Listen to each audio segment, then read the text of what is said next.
শিক্ষার্থীবৃন্দ, আশা রাখি তোমরা সকলেই সুস্থ আছো, সকলেই সুস্থ থাকো, সেটি মহান সৃষ্টিকর্তার নিকট কামনা করি। আমি আজ তোমাদের সকলকে বর্ণমালা আদর্শ উচ্চ বিদ্যালয় কলেজ আয়োজিত অনলাইন ক্লাসে স্বাগত জানাচ্ছি। আজকে আমি দশম শ্রেণীর গণিত বিষয়ের উপর পাঠদান করব এবং সেই পাঠদানের বিষয়টা হবে ত্রিকোণমিতি। এই ত্রিকোণমিতি চ্যাপ্টারটা আমরা যদি সিলেবাস সংক্ষিপ্ত করি, যারা এবার এসএসসি ক্যান্ডিডেট তাদেরকে যারা সরকার যে সংক্ষিপ্ত সিলেবাস করে দিয়েছে সেইখানেও কিন্তু এই অধ্যায়টা আছে। তাই আমাদের এই অধ্যায়টা খুব গুরুত্বপূর্ণ, অর্থাৎ 9.1 এবং 9.2। 9.1টা নিয়ে আমরা অনেক আলোচনা করেছি। এখন আজকে আমি 9.2টা নিয়ে আলোচনা করব। এইখানে আমাদের যে বিষয়টা প্রয়োজন, ত্রিকোণমিতিক কোণের মান আর দুইটা ত্রিভুজ আর বিভিন্ন সূত্র, এই বিষয়গুলো আমাদের খুব প্রয়োজন হয়। এখানে বিভিন্ন ত্রিভুজ, দুইটা ত্রিভুজের ক্ষেত্রে এই ত্রিকোণমিতি বিষয়টা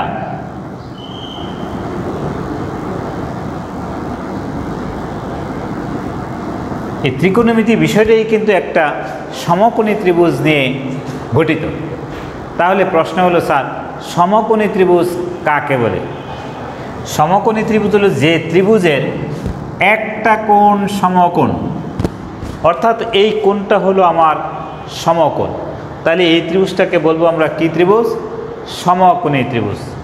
আবার এই ত্রিভুজের যদি একটা কোণ সমকোণ হয়, অর্থাৎ একটা বাহু আরেকটা বাহুর উপর যদি এইভাবে লম্ব হয় এবং এই কোণটা যদি সমকোণ হয়, তখন এই যে এইখান থেকে যদি আমরা এইভাবে ত্রিভুজ অঙ্কন করি, এইভাবে ত্রিভুজ অঙ্কন করি, তাহলে এই কোণটা হলো আমাদের সমকোণ। তাহলে এইটা হলো আমার একটা সমকোণী ত্রিভুজ।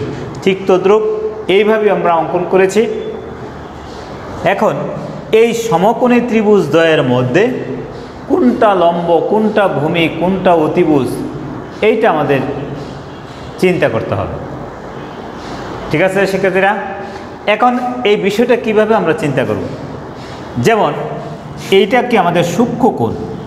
এই যে লম্ব এবং ভূমি অতিভুজ চিহ্নিত করতে গেলে আমাদের যে বিষয়টার প্রয়োজন হয় সেটা হলো আগে জানতে হবে আমার কোনটা সূক্ষ্ম কোণ, এবং এই সূক্ষ্ম কোণের আলোকে আমাদের বাহুগুলা নির্ভর করবে কোনটা লম্ব কোনটা ভূমি, আর সমকোণের আলোকে নির্ভর করবে অতিভুজ।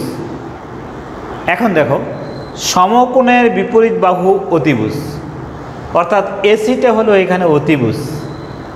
ক্লিয়ার শিক্ষার্থীরা? এবং সূক্ষ্মকোণের বিপরীত বাহু লম্ব, এইটা হলো আমাদের লম্ব। এবং এই সমকোণের বিপরীত বাহু অতিভুজ, এটা হলো আমাদের অতিভুজ। এবং সন্নিহিত বাহু, এই সন্নিহিত বাহু বলতে বোঝায় কোণ সংলগ্ন, অর্থাৎ সূক্ষ্ম কোণ সংলগ্ন যে বাহুটা, সেইটা হলো আমাদের ভূমি। ঠিক আছে শিক্ষার্থীরা? এখন আমরা যদি বলি যে এই ত্রিভুজটার ক্ষেত্রে আমরা কি করব, কোনটা লম্ব কোনটা ভূমি কোনটা অতিভুজ নির্ভর করব। কিভাবে জানবো যে কোনটা লম্ব কোনটা ভূমি কোনটা অতিভুজ? কি তোমরা সবাই বলতে পারবে? আচ্ছা দেখো, তোমাদের যে কনসেপ্টটা তোমরা নিজেরা একটু বলে নাও, দেখো কি হয়, আমারটার সাথে মিলে কিনা।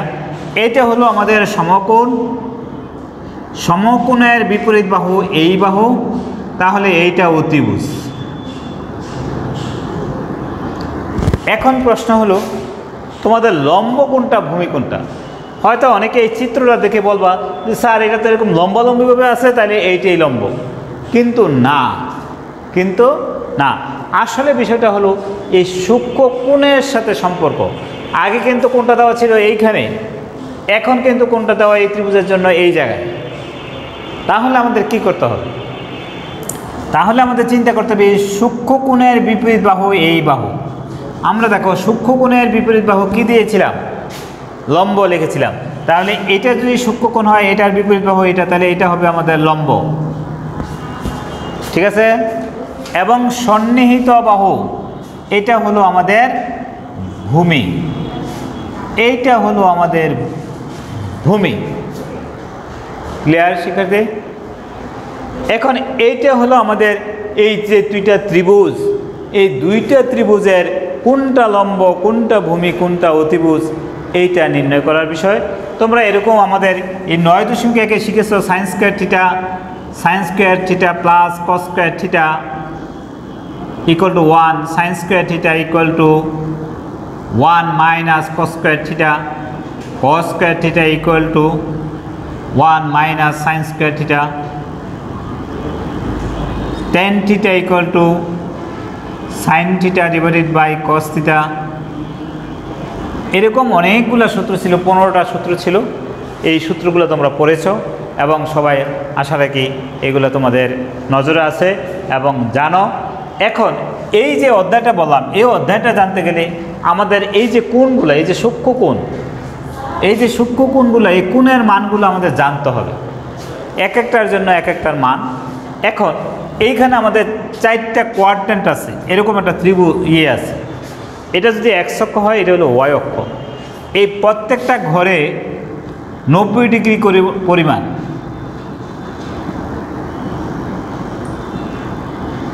এইখানেও কিন্তু 90 ডিগ্রি আছে। আমাদের এই অধ্যায়ে যে বিষয়টা হবে শুধুমাত্র এইটুকু থেকে, অর্থাৎ এখানে 0 থেকে আরম্ভ করে 90 ডিগ্রির মধ্যেই সীমাবদ্ধ থাকবে। ঠিক আছে শিক্ষার্থীরা? এবং এই কোণের মানগুলা, যেমন এইখানে বললাম আমি সাইন 30 ডিগ্রি, কস 30 ডিগ্রি, তাহলে আমাদের একটু আসলো। আবার 45 ডিগ্রি বললাম, আবার বললাম 60 ডিগ্রি। ঠিক আছে? এই বিষয়টি আমি এখন দেখাচ্ছি। দেখো, এখানে প্রথমে বললাম আমরা 0 ডিগ্রি, 30 ডিগ্রি, 45 ডিগ্রি, 60 ডিগ্রি এবং 90 ডিগ্রি। একটা ছক আছে তোমাদের বইয়ে এই অধ্যায়ে, এই ছকটা তোমরা বইটা খুললেই পাবে। এবং এই যে মানগুলা, এই মানগুলা সাইন, কস, ট্যান, কট, সেক, কোসেক, 6টা অনুপাত আছে। এই 6টা অনুপাতের মান আমরা কিভাবে বের করব? অবশ্যই আমাদের ঠোঁটের মাথায় থাকতে হবে মানগুলা। যেই রকম আমাকে যদি আমার আব্বার নাম কেউ জিজ্ঞাসা করে, আমরা কিন্তু ভুলক্রমেও কেউ চাচার নাম বলি না। বলি? কেউ বলো তোমরা? না। তাহলে এইখানেও আমাদের যে কোণের মানগুলো আসবে সেইগুলো এমনভাবে মান বলতে হবে যেটা অন্য কারো মান নিয়ে না আসে।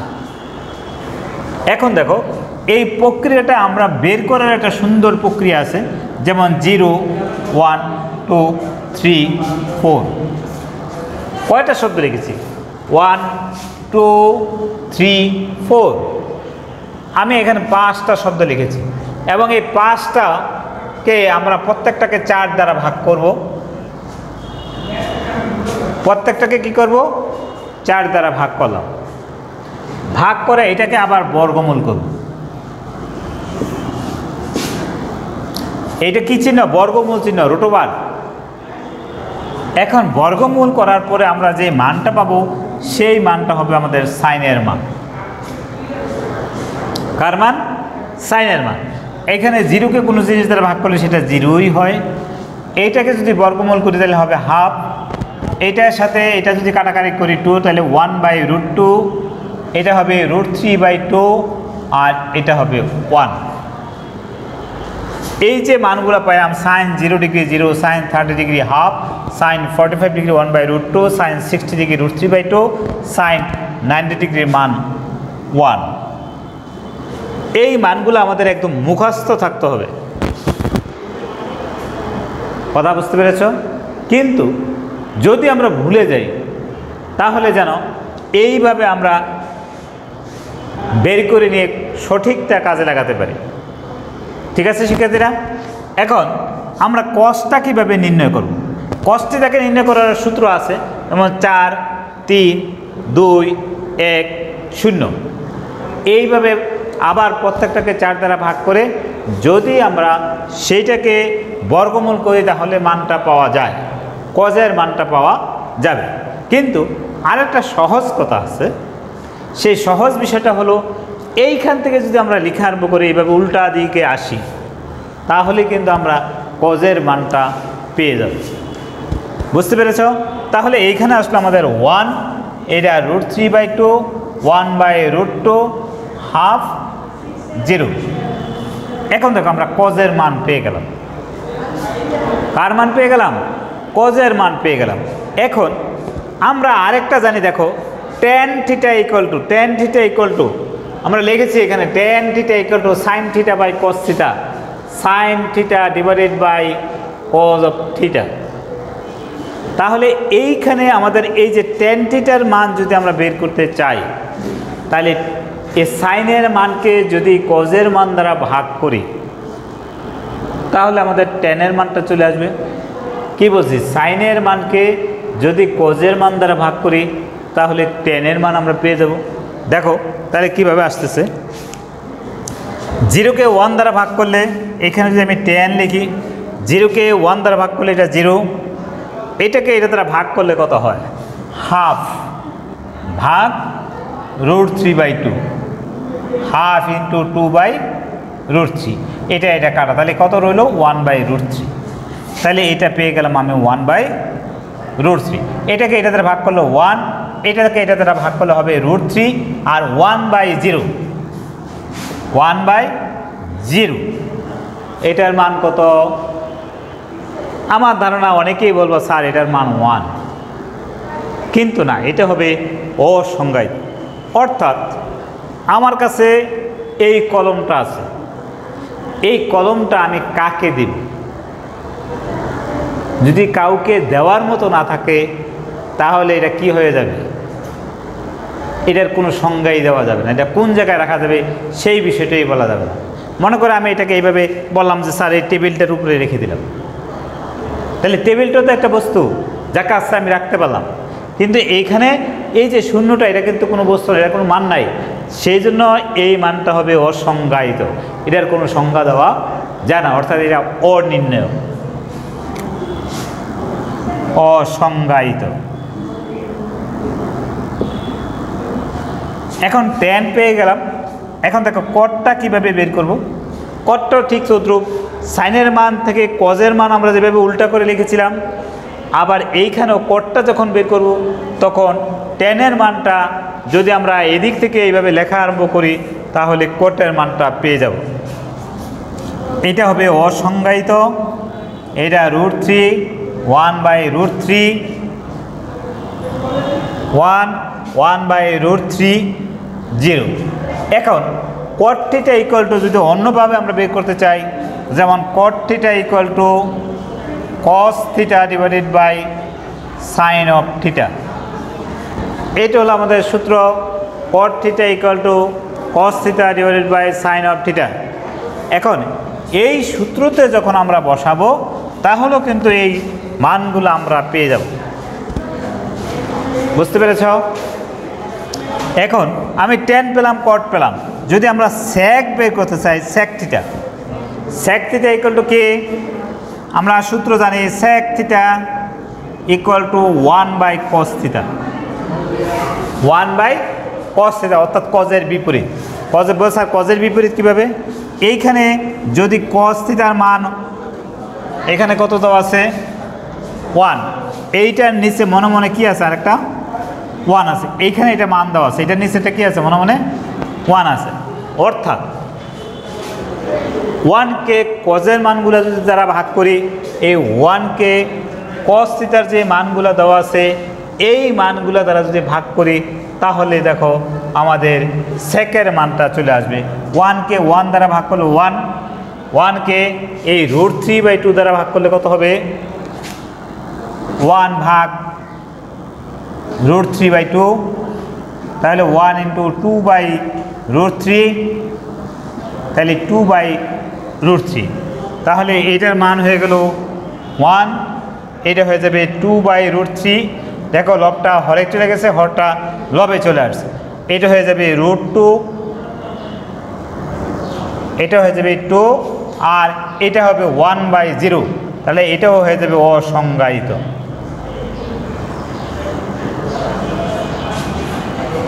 সেক পেয়ে গেলাম। তাহলে এখন কোসেক থিটাও ঠিক এরকম উল্টা করে লিখতে হবে, অসংজ্ঞায়িত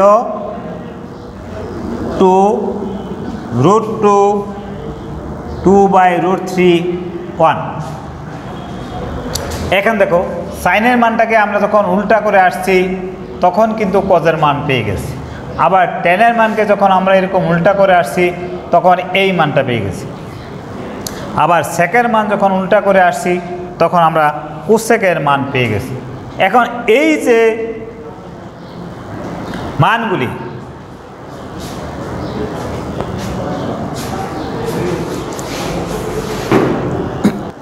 তাহলে আমাদের এই যে মানগুলা, এই মানগুলা আমাদের অবশ্যই কি করতে হবে, নখে দর্পণে থাকতে হবে। আর যেটা এতক্ষণ দেখালাম এই বিষয়টা হলো যদি আমরা ভুলে যাই তাহলে এই প্রক্রিয়ায় আমরা এই মানটা বের করে নিতে পারি।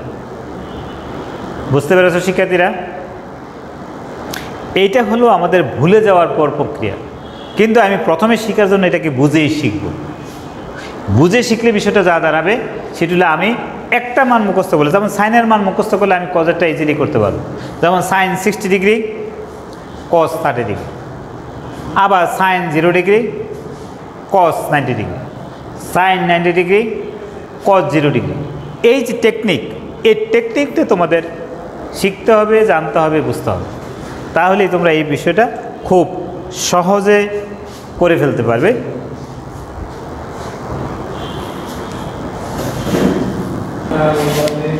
দেখো শিক্ষার্থীরা, এখানে যদি সাইনে ইকুয়াল টু 4/5 হয় তাহলে টেনের মান নির্ণয় করো। তো টেন এ ইকুয়াল টু কি, সাইনে বাই কজে, অর্থাৎ এখানে থিটার জায়গা যদি এ বলি, এটা হলো আমার একটা কোণ, এখানে টেনের মান কত, sine theta divided by cos of theta. তাহলে এইখান থেকে আমাদেরকে দুইটা প্রক্রিয়ায় আমরা এই মানটা বের করতে পারি। যেমন সাইন এ ইকুয়াল টু 4/5, এটাকে যদি আমি একটা সমকোণী ত্রিভুজ কল্পনা করে নেই, সাইন এ, এটা যদি আমার কোণ হয় B C, A B C সমকোণী ত্রিভুজ, এইখান থেকে চিন্তা করে নিও আমার, কারণ সাইন থিটা ইকুয়াল টু লম্ব বাই অতিভুজ, লম্ব বাই অতিভুজ, এটা হলো লম্ব, এটা হলো অতিভুজ। তাইলে আমাকে এই ভূমির মানটা বের করে নিতে হবে। কি করতে হবে? এই ভূমির মানটা বের করে নিতে হবে। এখন এইটা ছাড়াও, এই যে সমকোণী ত্রিভুজ, এইটা ছাড়াও আমরা আরেকটা প্রক্রিয়া করতে পারি। যদি এটাকে উপপক্ষকে বর্গ করি তাহলে sine square A equal to এত, তারপরে আমরা এখান থেকে আবার বের করতে পারি কজের মান, কজের মান বের করে নিয়েও আমরা এটার সমাধান বের করতে পারবো। কিন্তু এখানে আমাদের এটাই সহজ, এখানে এবিসি সমকোণী ত্রিভুজ, এখানে লিখতে হবে, মনে করি ত্রিভুজ এ বি সি সমকোণী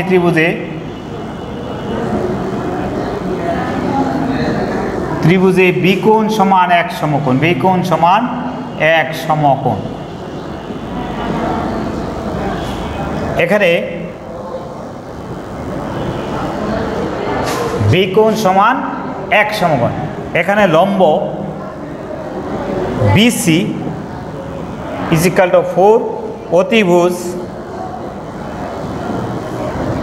এসি ইকুয়াল টু 5, অতিভুজ এসি ইকুয়াল টু 5। পিঠা করা আছে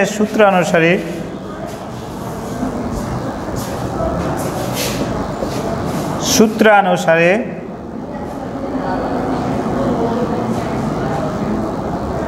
অতিভুজ স্কয়ার ইকুয়াল টু ভূমি স্কয়ার প্লাস লম্ব স্কয়ার, ভূমি স্কয়ার প্লাস